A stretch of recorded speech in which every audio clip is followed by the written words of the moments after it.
Hardspace Shipbreaker is a first-person zero-G spaceship salvaging game. You play a shipbreaker at Morgan Station. It's a blue-collar job. You're punching the clock every single day. You get paid for your work. You punch the clock, go back to your hab, and then the next morning you wake up and you do it again. And it's roughly modeled after the Gilded Age of America, where civilization was expanding across this new frontier. And so in Hardspace, humanity is spread through most of the solar system. And so you have people that live on Mars or on the moons of Jupiter, that kind of thing. And that's where all of the rich people mostly have gone to live. And so Earth has become this backwater.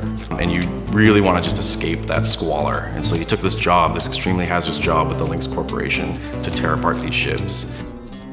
But we also wanted to kind of play around with the corporation thing, and one thing that we could all relate to on the dev side of things was this idea of being in debt. And it's not something that you really realize until you get there to the station, and it's kind of in the fine print of the contract. Like, we've all signed EULAs where you tick a box and you're like, yeah, whatever, I just need, and you hit submit. But how many of us actually read those kinds of things? Well, we wanted to kind of have a play with that. And if you do read the contract in the beginning of the game, there is some fine print there. You're an employee of Lynx in the game. They own you, essentially. They own your DNA. So you might try and escape this hard work that they've got you indentured into by dying. You're out of luck, because they have your DNA, they can just reassemble you, and whenever you die in the game, boom, you're straight back in for another go. And so to do that, you have this cutting torch, the big heavy-duty tool that you've been equipped with in the yard, and you can go in, you can split any object in the game. You can approach it from any direction, and it was a huge technical challenge for us to be able to go in and say the player can aim in any direction and split something apart in any way that they want. And how do we maintain physical accuracy with that? Does that thing light on fire now? Does it melt? Does it just vaporize into nothing? It's probably the single biggest attention to detail that we've tried to do in this project.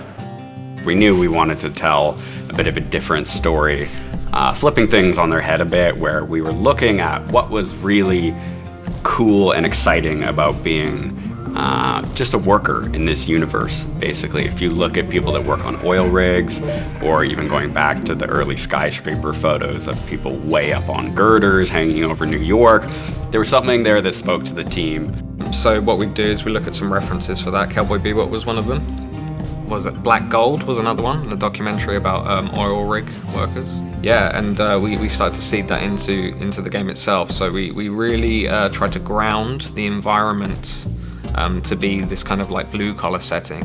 So for example, the dockyard that the player actually works in is an approximation of a real life dry dock that you'll see shipbreakers working, ship repairmen working.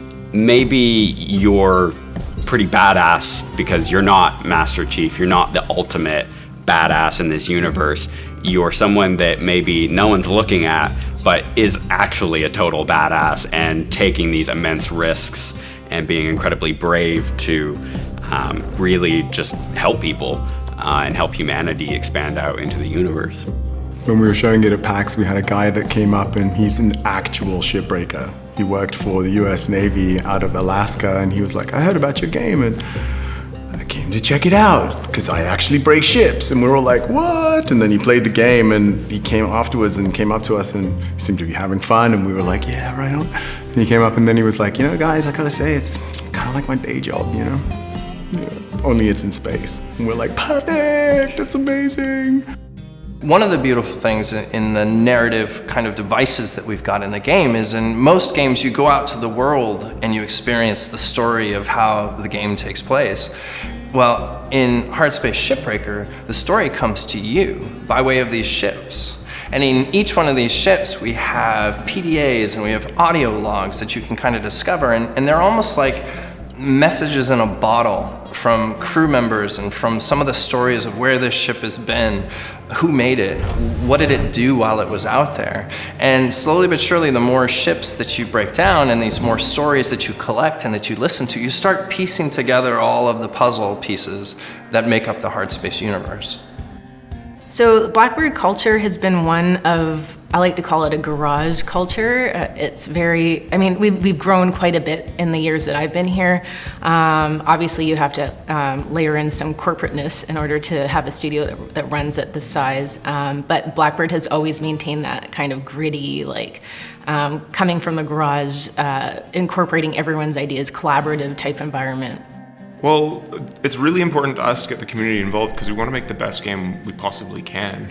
And, you know, we all play games, we love games, we have ideas of what we want this game to be, but that doesn't mean that we're the only ones with ideas and the only ones with great ideas. And part of the reason is that we're a very small team. You know, we're 20-ish people at any given time, so we have limited bandwidth and we have limited brain power, and so if we can harness the global brain power of all our fans around the world, we feel like we can really generate something fantastic. With Shipbreaker, you're actually dynamically cutting panels and that's creating physics objects, and no one has done that. No one has created a massive starship and then allowed you to set off a reactor and watch the chain reaction as fuel lines explode, and the whole thing is dynamically exploding in front of you as it would in space as it's decompressing. No one has done that. The opportunity that a lot of players are going to have is to experience something that they've never seen before. This is not a slightly better version of a first-person shooter you've played many times. This is a completely unique experience.